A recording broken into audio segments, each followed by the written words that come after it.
Todo mundo fica querendo perguntar, ninguém pergunta, eu tenho coragem. Para o judaísmo, o que ou quem foi Jesus?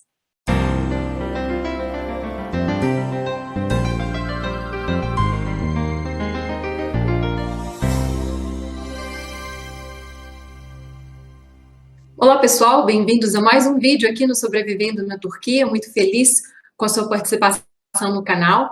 Hoje eu vou conversar com uma judia, Aida Batsheva Weiss. Complicou, né, gente? Não estamos em Israel, mas nós estamos falando com uma judia lá nos Estados Unidos, tá? Ela está no estado de Nevada. E eu trouxe a Ieda aqui para o canal. Eu estava até falando com ela aqui agora antes de entrar. Eu falei, Ieda, eu posso te perguntar aquilo que todo mundo tem vergonha? Sabe aquelas coisas que fica querendo perguntar para judeu, mas você não sabe? Se pergunta, se fica mal. E ela é uma querida, já conversei com ela aqui agora. Tudo bem? Bom dia, Ieda. Bom dia, Dani. Um prazer estar aqui com você. Obrigada. Prazer é nosso. Eu que agradeço muito. Vamos lá, Ieda. Obrigada a você. É o seguinte, você me falou que você é judia ortodoxa moderna. Você podia explicar para a gente o que é isso? Então, assim, o judaísmo é uma única religião, vamos dizer assim, com várias linhas de pensamento. Então, nos últimos anos, surgiram algumas linhas de pensamento diferentes dentro do movimento ortodoxo. Eu ainda sou ortodoxa, eu guardo todos os preceitos, eu cumpro com todas as regras, tanto para os, a gente chama de feriados judaicos, né? São vários, são muitos no ano, e também para o Shabat eu cumpro o Kashrut, que é as regras da alimentação judaica. Então, não comer carne de porco, não misturar leites e derivados com carne, nós não comemos frutos do mar. Existe um tempo, quando você, por exemplo, só uma curiosidade, que às vezes fala, tá bom, não vou misturar, não vou comer um cheeseburger, por exemplo. Não, você não pode comer um cheeseburger.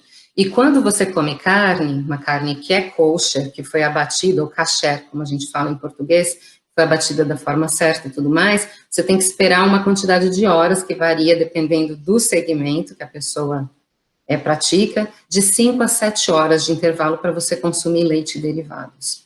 Então, tem algumas regras, né? Então, não somente você não pode comer a carne com derivado do leite, o cheeseburger, porque tem o queijo ali e a carne, mas você comer um hambúrguer e você pode comer, tomar algum derivado de leite só 7 horas depois. De 5 a 7 horas. É isso? Nossa, que interessante. E você cumpre isso certinho? Sim, cumpro isso certinho. Eu não faço 7, eu faço 5 horas, meu marido faz 7. Ah, tá. E antes da gente continuar, você é judia por parte de mãe, né? Por parte de mãe somente. E o que é ser judia por parte de mãe? É a judia raiz, né? No judaísmo, a mulher tem um papel muito importante. Eu vejo assim, a mulher, ela carrega a linhagem, é uma sociedade matrilinear, né? Então, só é judeu se nasceu de um ventre judaico. Além disso, a mulher tem a função de educar, de ensinar a religião em casa para os filhos, é lógico, é compartilhado com o marido, mas é função primordial da mulher isso. Então, eu acho que tem um peso sobre a mulher bem grande, né? E por isso também um respeito e tudo mais. Ieda, eu tenho que te perguntar já, você está usando peruca? Estou. Está. Deixa eu falar, antes que o pessoal desinscreve do meu canal e falar que mulher louca. Gente, nem isso não. Explica pra gente por que eu perguntei isso pra você. Explica pro pessoal por que eu te perguntei isso. Então, assim, no judaísmo, assim como na religião islâmica, as meninas têm que cobrir o cabelo a partir de uma certa idade. Eu não vou saber direitinho, porque eu não conheço a religião islâmica, mas as meninas cobrem com véu. No judaísmo, a mulher tem que cobrir o cabelo a partir do dia que ela se casa, né? A partir do dia que ela se torna uma mulher casada, o cabelo dela é para intimidade entre ela e o marido dela. No Ocidente, já há alguns anos, existe esse costume de usar a peruca. A peruca não é halahá, que é a lei judaica, não é a lei judaica, é um costume das mulheres.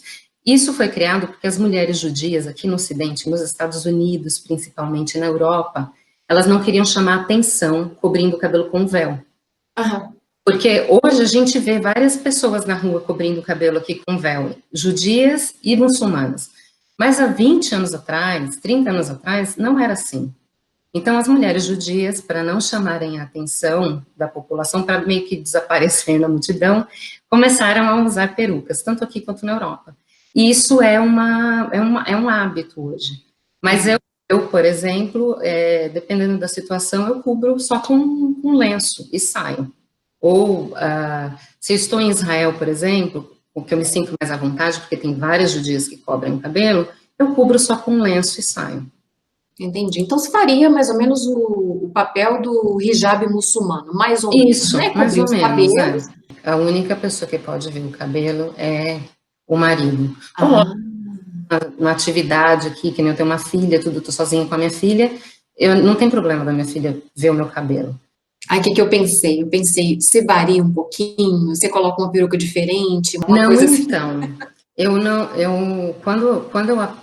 como eu cresci sem nenhuma, eu não era afiliada nem da parte liberal do judaísmo, nem nada, eu cresci sem orientação nenhuma religiosa, quando eu decidi, eu já tinha mais de 30 anos, então, quando isso acontece muito, muitos judeus, eles decidem em algum momento se tornar ortodoxos, nem todo mundo nasce na ortodoxia.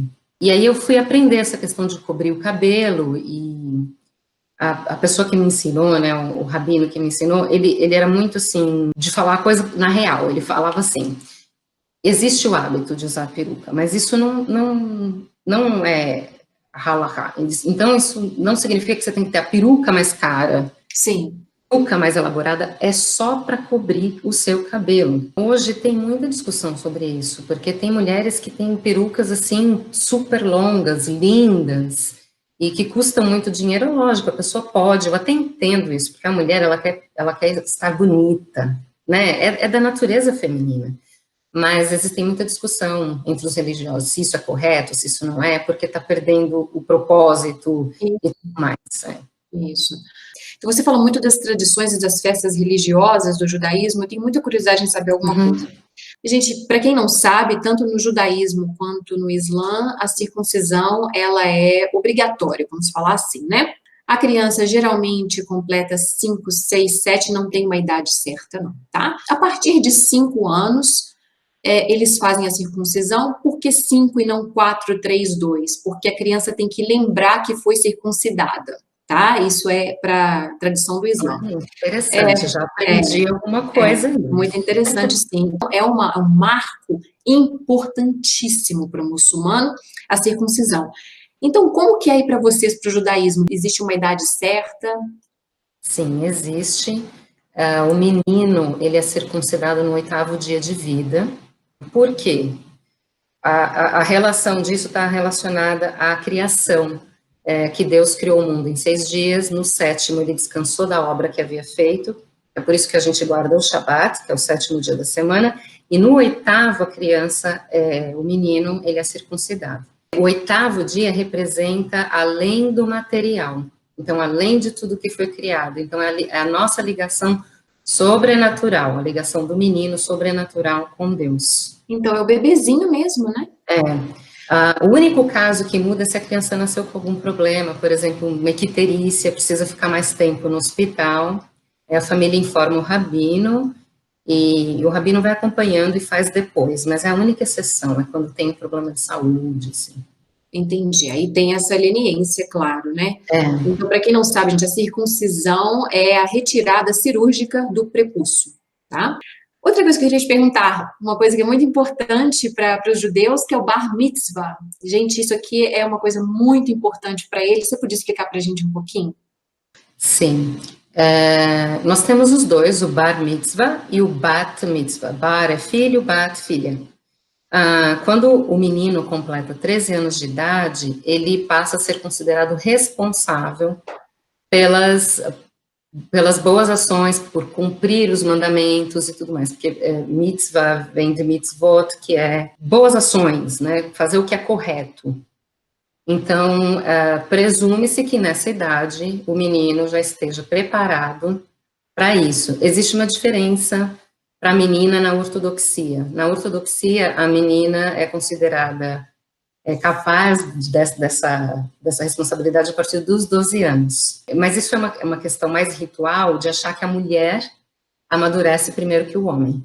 Então, é uma lembrança de que a mulher amadurece primeiro que o homem. Pelo menos foi assim que eu fui ensinada. Uma coisa bem importante pra gente. Vocês têm alguma coisa, questão do cabelo? Eu vou perguntar por quê. Fora a peruca, né, que a gente já sabe, aqui na Turquia existe e não é uma questão muçulmana, eu acho que é uma questão cultural. Existe uma preferência para que os rapazes, a partir da idade do meu filho, 12, 13 anos, tenham cabelo muito curto, tá? É uma exigência que as escolas fazem para as crianças, para os meninos, terem cabelinhos bem curtos, estilo soldadinho. Aí vocês falam, mas o Emir tem um topetezinho, ele tem um cabelinho assim, porque ele estuda em escola americana. Então, ele está com outra turma. Mas existe alguma coisa assim, evitar um certo tipo de corte de cabelo, ou alguma coisa desse tipo, como tem aqui? Não, normalmente a gente vê muitos, para a população, como a gente está falando, para pessoas de diversas origens aqui, quando elas assistirem esse vídeo, né?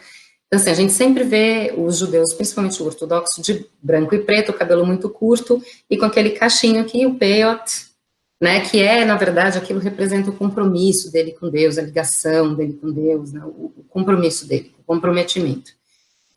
Nem aquilo é mandatório, tá? O homem, ele pode deixar, por exemplo, meu marido usa o cabelo curto, ele deixa um pouquinho, você não sabe que ele deixa um pouquinho mais longo só, o judeu. Deixa eu te parar aqui, olha o que é ignorância, que bom fazer isso aqui, gente, como eu estou aprendendo. Olha a ignorância, sabe o que me falaram? Nem sei quem, né? Me falaram que os caixinhos é pelo seguinte, que no dia que houver o julgamento final, foi a palavra usada, o julgamento final, vocês vão primeiro, vocês judeus vão primeiro, porque o caixinho já está ali, Deus vai carregar vocês pelos caixinhos para o céu. É verdade isso? Eu nunca ouvi falar Olha isso. isso, gente, que ignorância, meu Deus. Nunca ouvi falar. Gente, me falaram isso. Por isso que eu falo, gente, tem tanta lenda em torno da gente, tem tanto, sabe, tanta fantasia, assim, eu nunca ouvi falar isso na minha vida. Menina, mas me falaram isso, vão pegar os judeus, vocês vão primeiro para o paraíso, antes dos cristãos e dos muçulmanos, porque vocês têm os caixinhos, Deus vai ver os caixinhos e vai pegar vocês mais rápido para o céu. É isso que eu já ouvi várias vezes, aliás. Não, gente, não é assim, não. Não é assim, né?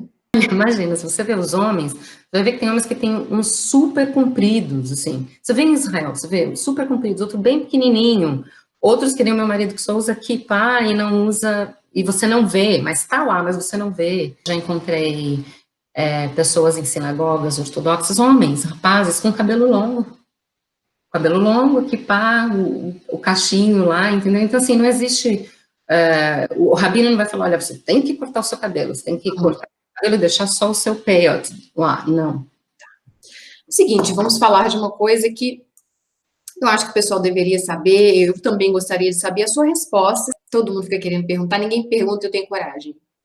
Jesus, para os muçulmanos, foi um profeta muito importante. Leia-se profeta, tá? Para os muçulmanos. Eu não sou muçulmana, estou aqui, né, passando, é uma mensageira, eu não sou muçulmana. Ele foi um profeta muito importante na história da religião, das religiões. Profeta, né? Eles não entendem Jesus como filho de Deus, ok? Os cristãos entendem Jesus como filho de Deus. Para o judaísmo, o que ou quem foi Jesus? Essa pergunta tem duas respostas, né? Então, vamos lá. Muitos judeus, eles têm preconceito contra Jesus, a figura, né, de Jesus, e porque essa figura está ligada a uma religião que causou, há muitos anos atrás, muitas perseguições, como a Inquisição, por exemplo, dos judeus. Então, por isso, os judeus tendem a ter esse preconceito à figura de Jesus.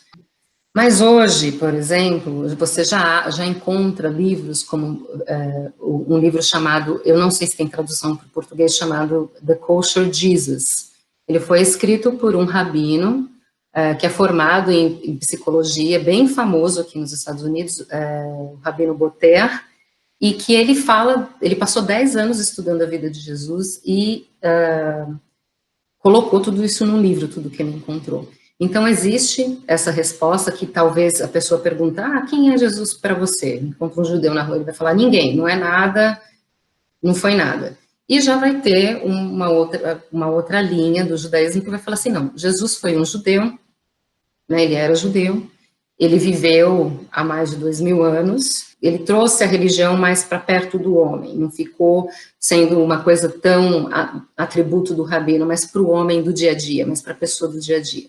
Mas dentro do judaísmo, Jesus não tem uma figura como essa, de ser o filho de Deus. Mas a gente pode dizer, sim, sem sombra de dúvida, que ele foi um sábio, que ele foi uma pessoa que tinha um grande conhecimento da religião judaica, sim. Mas é uma coisa que eu queria perguntar, muito obrigada por você ter me respondido essa pergunta, e ela não correu, gente, eu gostei, muito obrigada. Tem um vídeo também no YouTube de um rabino que ensina, eu não conheço, tá, eu não sei nada, eu vi alguns vídeos porque eu adoro estudar Cabala, e foi a Cabala que me levou para a ortodoxia. O que é Cabala, minha filha? Conta pra gente.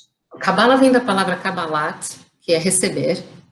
Então, no caso da Cabala, receber é um conhecimento. Cabala é um conhecimento, uma tecnologia que você aplica na sua vida. Ela é baseada na Torá, baseada no Talmud, na Guemará, mas também tem uma parte mística, né? E, enfim, mudou a minha vida, foi o que me levou para a ortodoxia, entendeu? Gente, se eu ganhasse um centavo para tanto de a Cabala mudou minha vida que eu já ouvi, de assim, da moça do lado aqui não, né? A colega minha do Brasil, a Madonna, de Cabala mudou minha vida. Porque assim, quando você começa a estudar Cabala, não importa se você é judeu ou não, se você tem conhecimento religioso ou não. A única coisa que eu acho que é importante para a pessoa que quer estudar Cabala é que ela acredite em Deus. Sem esse princípio, não tem como estudar Cabala. Você tendo isso, você acreditando que existe um Deus, a Cabala faz sentido para você em várias coisas, assim. Eu me tornei uma pessoa mais positiva, né? Eu era muito cética, eu era muito... Para quem quer entender como alguns judeus entendem Jesus, tem um vídeo desse rabino, eu sei porque me enviaram esse vídeo. Ele está no YouTube, eu acho que chama A Cabala de Jesus. Eu vou linkar o vídeo, ela vai passar para mim Eu depois. vou te enviar depois, eu acho que é esse o nome. O pessoal fica, Dani, onde está o vídeo que a Ieda falou? Pessoal, eu vou linkar esse, vou deixar o vídeo, é só clicar nele, eu vou deixá-lo aqui no box de informação deste vídeo, ou num comentário que eu vou pinar lá em cima, vou colocar em cima, tá? Outra coisa que a Karina falou na entrevista dela também, a outra judia, ela sendo humanista, ela não sabe muito bem dos rituais acerca da vida de um casal, por exemplo, ortodoxo. Uma das coisas que ela comentou e que, infelizmente, ela não pôde se estender foi o ciclo menstrual. No judaísmo ortodoxo, quando a mulher está tendo ciclo menstrual, existem várias observações e várias restrições que, né, vamos passar para ela. O que é isso quando vocês estão tendo o ciclo menstrual, as meninas? O que acontece dentro de casa? Então, a mulher, quando ela está nesse período, ela não pode, basicamente ela não pode ter contato com o marido, contato físico. Então, ela pode conversar, tudo, eles não podem se tocar. Então, não tem afeto, não tem nada disso. Eles passam períodos separados.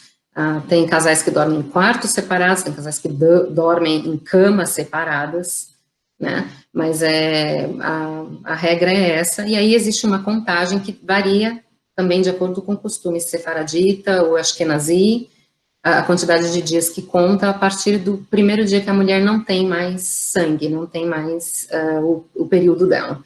Faz essa contagem, vai fazer o mikvah, que é um banho ritual na sinagoga, e aí retoma a vida do casal normal e até o próximo ciclo. Existem algumas regras para a cozinha, para os alimentos e tudo mais. Em geral, na ortodoxia, eu sei que tem algumas pessoas que falam, eu não cozinho totalmente os alimentos, meu marido que termina. Isso não depende da linha que cada um segue, isso não é mandatório. O que é mandatório é eu não posso, por exemplo, colocar comida do meu marido no prato e servi-lo e ele tocar minha mão, sabe? Isso não existe. Eu posso, por exemplo, colocar numa tigela, por exemplo, em cima da mesa e ele se serve, ou ele vai lá no fogão e se serve, entendeu? É mais ou menos assim. Porque é bem normal, eu não sei se aí é assim, aqui na Turquia é bem diferente do Ocidente, né? Uma coisa que eu me atrapalhava toda, gente, isso não dá certo, sabe? Não deu certo porque eu sou toda atrapalhada. A mulher serve, tá? A mulher serve a família. Então, sentamos à mesa, por exemplo, aqui uma mãe turca, mesmo que ela tenha 18 anos, é casada, 80, é ela que vai servir a família. Então, todo mundo sentado, eles vão esperar, ela vai pegar um prato que está à frente do marido. Isso assim, todos os dias e todas as vezes, amém, do nascimento à morte, ok? É ela que serve, tá bom? Então, eu acho que tem isso também, por isso que a gente está falando dela servir, tá, gente? Para quem não entendeu. Não, vai que, sem querer, você se esbarrou nele. Existe algum ritual de purificação? Não, não. Não. Sem querer, esbarrou, né? Esbarrou. Se achar que tem que fazer alguma coisa, liga para o rabino, pergunta, Ok. fala. É muito importante. O papel do rabino é muito importante quando a pessoa está na ortodoxia, ir a uma sinagoga, ter um rabino e tudo mais, por conta dessas dúvidas, porque ninguém sabe tudo, né? Então, para eliminar essas dúvidas, enfim. Não, eu fico imaginando, Ieda, são tantas regras e regras das regras da regra. Eu fico imaginando para onde você corre, né? Você deve ter que ter um rabino muito legal. Você Tem deve que ter, ter um rabino. né? Tem que ter, porque senão você fica doida, sinceramente. Para você saber quando acontece uma coisa assim, o que você faz. Já aconteceu situações, estava preparando comida para o Shabat, e estava, por exemplo, estava fazendo um pavê e tinha leite, aquilo não era para aquele dia, era para o outro dia, e tinha carne, e na hora que estava borbulhando, espirrou na minha cara.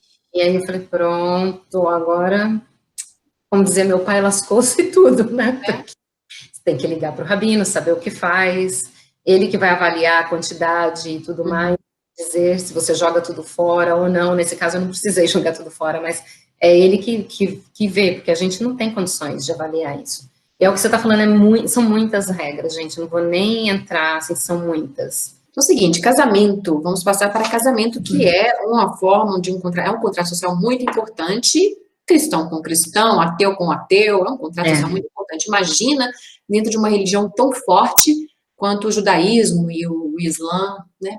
Então, o que acontece? A Turquia tem uma constituição laica e civil, então religião não importa, tá? Um muçulmano pode casar com uma cristã, pode casar com uma ateia, porque não existe declaração de religião na hora do nikah, na hora do casamento civil. Ok. Mas em outros países muçulmanos isso existe, né? A declaração da religião. E geralmente um muçulmano pode casar, né, com uma cristã, uma monoteísta, uma pessoa, uma mulher de fé monoteísta, com uma cristã ou uma judia, que é uma coisa muito difícil, não acontece, mas basicamente, pela teoria, poderia. Porque é a fé monoteísta, ok. Nos países muçulmanos que não existe uma lei civil. Vamos passar para vocês agora. O casamento de um judeu, homem, com uma não judia, mulher, na ortodoxia, como que é isso? Pode existir?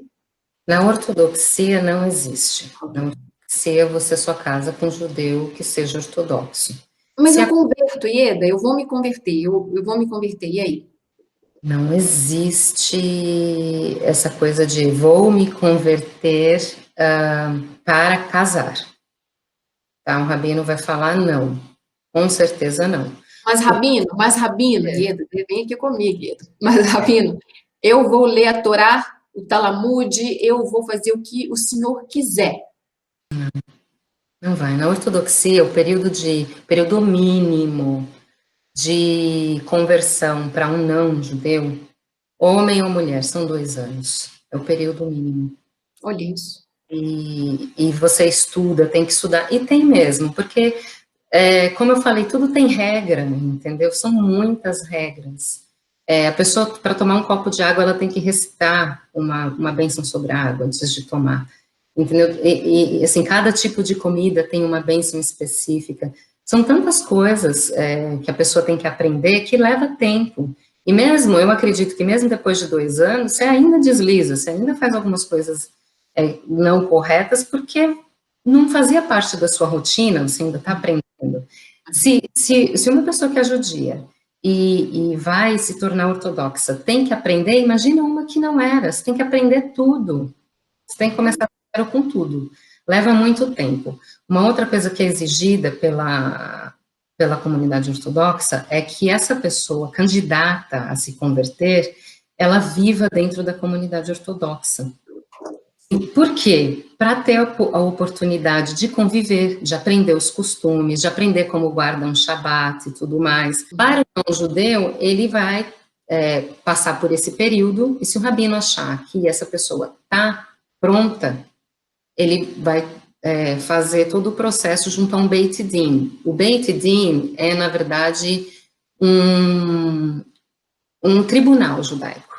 Ele não trabalha só com conversões. É um tribunal.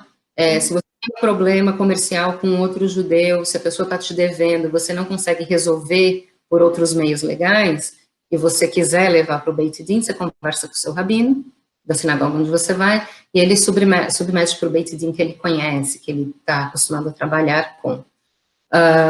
Então, é um tribunal judaico que serve para várias coisas, para divórcio e tudo mais.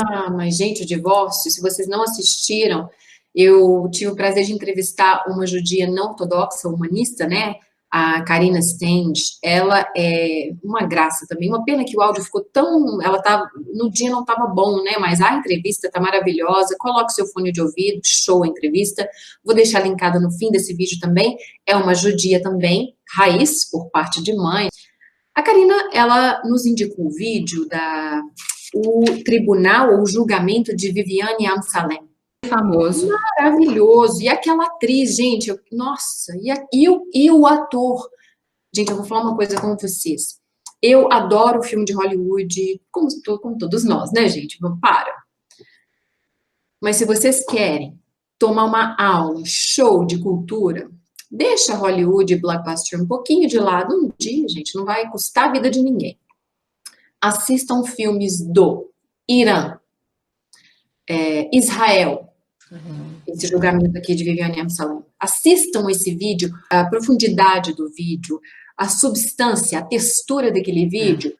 Nossa, Israel, Irã, Turquia, eu indico, assim, muito bom esse vídeo aqui. Então, o tribunal, puxando disso, a Viviane quis se separar que eu esqueci o nome do marido dela. Ela ficou mais ou menos quase 10 anos para conseguir se separar do moço. Por quê? Porque em Israel, como a Karina falou pra gente, você se casa na religião. Então, para você se separar, tem que ser na religião. E a separação na religião é dada pelo seguinte modo: o marido, me corrija se eu estiver errada, o marido, ele tem que te dar o divórcio. E se o marido se nega a te dar o divórcio, você tem que ir junto a um tribunal rabínico. Então, os rabinos... isso. Então, os rabinos, assim como foi no vídeo, eram 3 rabinos, eles iam, né, gente? Assistam o filme, eles iam. Sentava a Viviane, sentava o marido. Por que você não quer estar mais casada com esse homem? Ela falava, porque eu não gosto dele. Os rabinos não entendiam isso, o Ieda. Por isso que levou 10 anos. Ele, como assim? E daí? Né? Então, a minha pergunta é essa. Ela mora nos Estados Unidos da América, né? No Free World, para quem não conhece, o país mais livre do mundo. Um judeu e uma judia que querem se separar nos Estados Unidos têm que passar por esse tribunal também, ou eles vão se separar da maneira civil? Sim, eles vão se separar da maneira civil. É diferente um casal que está casado num país do Ocidente, por exemplo, e quem está casado em Israel. Eu vou explicar, vou tentar explicar as coisas envolvidas aí. São várias coisas diferentes. Eu sou casada com meu marido na ortodoxia porque nós dois estávamos na ortodoxia. Se um judeu, por exemplo, que não é ortodoxo, se casa em qualquer outra linha aqui, ele vai casar com um rabino da linha dele, entendeu? Se os dois são judeus e um é ortodoxo e o outro não é, o rabino vai tentar, entendeu, conversar para devolver as pessoas dessa ideia de casamento, porque vai ser um conflito dentro de casa, é muito difícil, não tem como, entendeu? Por exemplo, uma mulher ortodoxa casar com um homem que não é e vice-versa, não tem como. Mas aí são dois judeus, é diferente, né? Mas aqui, o que vale é o código do país. O código do país aqui não depende de Beit Din, não depende de tribunal judaico. Então, vai ser um processo de divórcio normal. A diferença é que um judeu ortodoxo, para se casar novamente, mesmo um judeu que não é ortodoxo, se ele quiser se casar novamente com um judeu, ele precisa de um documento chamado get, que é o que diz lá em hebraico que ele já foi casado, foi divorciado e que ele pode se casar novamente. Resumindo, é isso, entendeu? Então, é por isso que os dois vão à frente desse tribunal rabínico aqui nos Estados Unidos, por exemplo. Ah, é? Esse documento, porque aí dá o direito de casar de novo. Tenho pessoas na minha família que eram casados, não na ortodoxia, mas no movimento liberal, e eles se separaram 2 anos atrás e foram à frente do Beit Din para ter os dois esse documento. Então, mesmo nos Estados Unidos, você precisa do get? Para casar com outro judeu, Com outro judeu. Sim. Em Israel, depois eu vou te mandar um link de um jornal, Haaretz, que fala disso, né? A ortodoxia, ela influenciou e influencia a criação do Estado de Israel, as leis em Israel. Porque a Karina falou. Ela falou isso Estado mesmo. laico. Não é não. Israel é um país moderno, os israelenses são um povo moderno. Quando você vai lá, você percebe isso. Mas o país não é laico. As leis da Torá, Halachá, né, o rabinato de Israel, tanto o Ashkenazim como o Sefaradim, controlam, entendeu? E ditam as coisas, como são feitas, como não são feitas. Então, Israel não é um Estado laico. É um país moderno, é um povo moderno, mas as leis são baseadas na ortodoxia. Se os dois estiverem de acordo, vamos nos separar? Ok. Mas se um falar que não, os rabinos não vão poder separar. Existem muitas discussões a esse respeito, né? De o quanto a ortodoxia deve influenciar nas leis ou não, se o Estado em Israel deveria ser mais laico e tudo mais. Mas o que temos hoje é isso, entendeu? É isso que eu estou falando, assim. Pode ser que mude, daqui 5 anos pode ser que mude. A situação política, os partidos políticos não estejam tão ligados à ortodoxia e mude as leis. O que temos até hoje é isso. O Brasil está falando uma coisa muito importante. Em Israel, se você quiser se separar, seu marido fala, mas não quero separar, não. No Brasil, o que acontece? Ou na Turquia, vai para litígio, né? O juiz vai dar a sentença, ele vai decidir se separa ou não. Ninguém é obrigado a ficar com ninguém, né? No Ocidente, digamos assim. Mas lá em Israel não é assim, não. A mulher quer separar, o homem não quer? Vai para tribunal rabínico neste dia e data de hoje, porque a priori não, o homem ele pode negar. Agora eu queria perguntar para você, Ieda, o que você acha disso? Então, eu acho assim, eu não vou mudar, né, essas leis, eu não vou mudar. Eu nem moro em Israel, nem vivo em Israel, mas se eu vivesse Isso. Eu acho que um casal, quando um não está feliz, ele tem que se separar, mesmo que o outro ainda queira manter. A minha opinião é essa. Porque eu não acredito que exista felicidade, entendeu? Se um está infeliz. Não existe, né? Eu acho que também vem a questão da educação, né? Como a gente educa os nossos meninos, os nossos filhos, né? Eu tenho uma filha menina, mas se eu tivesse um filho, eu não ia educar meu filho para ser dessa forma, intransigente. Se a sua mulher não está feliz, deixe ir, dê a ela o divórcio. Você pode ter certeza que existem ortodoxos em Israel divorciados sem problema nenhum. O problema era aquele homem.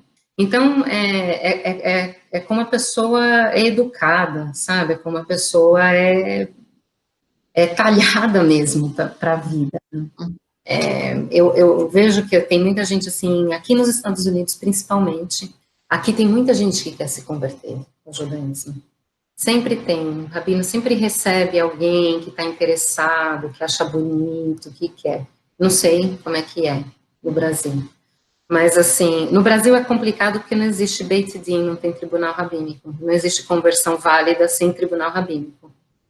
Então, eu acho que no Brasil ainda é mais complicado. E às vezes eu fico pensando, quando eu vejo essa pessoa que vai na sinagoga, eu falo, essa pessoa não sabe, não tem noção do que ela está querendo, onde ela está querendo entrar. Eu não julgo ninguém, sabe? Porque a gente não conhece o coração da pessoa. Às vezes a pessoa realmente quer, a gente não sabe por que razão. Existem os casos também, por exemplo, de filhos que só o pai é judeu, a mãe não é judia. Ou a mãe foi convertida no movimento liberal, né, na linha liberal, humanista, e o filho ficou sabendo que por isso ele não é considerado judeu, porque outras linhas, Israel tem problema com isso. Esse mesmo artigo que eu vou mandar para você do Haaretz fala isso. Às vezes tem dificuldade para imigrar, o visto é negado, porque a conversão foi feita nas outras linhas e não na ortodoxia. Em 2014 foi publicado uns critérios para conversão em qualquer linha, na ortodoxa e não ortodoxa, para que Israel considere aquela conversão válida. E às vezes os rabinos fora de Israel não cumprem, entendeu? Então, se não cumprir, o visto não é dado. Então, às vezes essas pessoas passam por esses problemas e aí falam, não, eu quero me converter para a linha ortodoxa, porque meu pai é judeu, eu quero ser judeu, minha mãe não foi considerada, então eu quero. Mas a pessoa tem muita coisa para aprender, é pesado, não é fácil, entendeu? Ela não sabe o que ela tá, onde ela está entrando. Vocês estão vendo aí, né, gente? Isso aqui é a convenção de um filho de judeu. Como ela explicou antes, o judaísmo a religião passa-se pelo ventre, né? Matrilinear. A mãe, você é judeu, você é judia. O judeu, se sua mãe era judia, mãe era judia, não pai, mãe. Se você é filho de judeu com brasileira, por exemplo, aí você já não é considerado judeu na maioria principalmente em Israel, né? Que você falou. Tem muito preconceito. Então, imagina você que está querendo converter, você que não tem nem pai judeu, né? Que uma criança que já tem pai judeu já não é considerada uma criança judia, imagina, né? É bem complicado. Nossa, gente, para terminar, eu só queria saber, você está nos Estados Unidos, que delícia! Você gosta daí? Eu gosto bastante. Como eu vim para cá por consequência do meu casamento, eu não vim para cá porque era um plano, eu tive um tempo de adaptação, entendeu? É diferente da pessoa, né, que imigra porque quer, porque tem um sonho. Eu sou formada em comércio exterior, eu trabalhei no Brasil muitos anos nessa área, trabalhava para uma empresa americana, e aí, depois que eu me casei, eu falei, porque não tinha como meu marido trabalhar no Brasil e tudo mais, né? Ele é americano, certo? Ele é americano, Então, eu tive que vir. E aí teve toda a adaptação, né, de me reinventar aqui, começar do zero, enfim. Uhum. Moram em Nevada. Nevada é onde está Las Vegas, né? Las Vegas. Provavelmente nunca teve uma visita da Dona Ieda, né? Já foi lá? A gente às vezes vai para assistir alguns concertos de bandas, de rock, que a gente gosta. De quê? De rock. Você gosta de rock? Tô gostando dessa judia. A gente gosta. Não, então, o judaísmo não tem isso, Dani. Você pode ir, entendeu? Se você é ortodoxo, se você quiser assistir uma peça de teatro, você pode ir. Se você quiser assistir uma banda de rock que você ama, vai assistir. Não tem isso, é como você se porta. Por isso que eu falo, tem muito preconceito, tem muita ideia que não bate exatamente, entendeu? É o que a pessoa quer fazer. É lógico, eu não vou ir num show que tá todo mundo louco, bebendo, eu não vou ir numa rave, por exemplo. Eu não sou judia e eu não vou em show de gente louco. Eu não sou ioca, Então, eu não sou judia, eu não vou em giro, eu não vou em rave, não, gente. Eu passo primeiro que já passou. Eu nunca fui quando eu estava no Brasil, quando eu não era ortodoxa nem nada, eu nunca fui. É isso. Adorei falar com você, Eda. Você tem uma classe inteligente, linda. Obrigada. Adorei. Obrigada. E tem voz de locutora. Obrigada. Uma coisa que eu queria também falar, assim, Dani, quem quiser, quem quer conhecer mais, né? No Brasil, hoje não existe a possibilidade de fazer conversão, né? Por conta disso que eu falei, não tem tribunal rabínico, e se não tem tribunal rabínico, não tem conversão válida. Mas eu sei que as pessoas querem, né? Eu vi isso nos comentários do vídeo da Karina, né? As pessoas falando de conversão e tudo mais. Estuda, entendeu? Procura, tem vários livros, vê mesmo se é isso, porque às vezes você quer se converter sem conhecimento, sem saber do que se trata, porque você tem uma fantasia na sua cabeça, né? Tem uma coisa idealizada. né? O que é idealizado não é racionalizado, não passa pela razão, não é baseado na verdade. O que é idealizado é fantasia, né? Nós, judeus, nós somos um povo diverso, existe preconceito, como em toda a população do mundo, tem pessoas muito boas, sim, tem pessoas que não são tão boas, como todo mundo, nós somos seres humanos, como todos os outros, com pontos negativos, com pontos positivos, e Israel não é um país perfeito, um paraíso. Eu amo Israel, acho Israel o máximo, me sinto em casa quando eu estou em Israel, mas assim, não é paraíso, não é perfeição, então não tem essa visão idealizada. O que eu sinto às vezes é que por conta da influência das igrejas, principalmente a igreja evangélica no Brasil, o judeu é o povo escolhido por Deus, e o povo judeu é perfeito, maravilhoso. Gente, não é assim, a coisa não é assim, sabe? Sim, Deus nos escolheu para nos dar a Torá, sim, nos deu os 10 mandamentos, sim, nos deu, mas essa coisa de ser escolhido é da responsabilidade de cada um, do que cada um faz com aquilo que Deus te deu, o que cada judeu faz com aquilo que foi dado a ele, entendeu? Não adianta você estar na ortodoxia fazendo as coisas erradas, não adianta você ser, eu sou um judeu ortodoxo, eu cumpro tudo correto, e eu vou perguntar, por exemplo, para a comissária de bordo se ela está no período menstrual dela. É errado, pela palavra, é errado. Se o judeu não pode saber quando a judia está menstruada, quem dirá uma não judia, entendeu? Mas a de fora não sabe disso, não percebe isso. E se for uma pessoa que te fala, olha, eu te cobro $10.000 para fazer uma conversão, não vá, não pague, não é uma pessoa séria, entendeu? Não é, essa conversão não é válida. Se for uma pessoa que fale para você, olha, a gente não faz a conversão por causa disso, disso, disso, muito legal, essa pessoa está te falando a verdade, não está te enganando, entendeu? Não vai entrar enganado, quero ser judia, vou emigrar para Israel, não é assim, gente. Eu acho que é muito importante isso que você falou, infelizmente uma coisa que eu percebi depois que eu saí, eu sei que as pessoas às vezes ficam chateadas quando eu falo isso, mas eu era uma delas, tá, gente? Então a gente aprende, tem tempo de mudar o tempo inteiro, né? Estamos em constante movimento. E eu acho a percepção dos brasileiros em questões fundamentais, às vezes, muito rasa e muito superficial.